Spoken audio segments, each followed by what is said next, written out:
This is going to blow your mind. Hurricane Milton is now a catastrophic Category 5. Hurricane Milton has intensified to a catastrophic Category 5. The National Hurricane Center reports the storm is now packing winds of up to 287 kilometers per hour.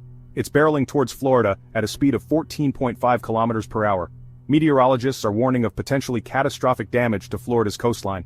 Tampa is in the crosshairs and could face the full wrath of the storm today, October 9th. Governor Ron DeSantis has sounded the alarm, urging everyone to prepare for what could be one of the largest evacuations in recent years. "We must be ready to face a monster," he stated in a press conference on Monday. Residents, your window to act is closing fast. Get to safety, secure your homes, and heed evacuation orders. This is Hurricane Milton, and it's not waiting for anyone. Stay tuned for updates and stay safe out there.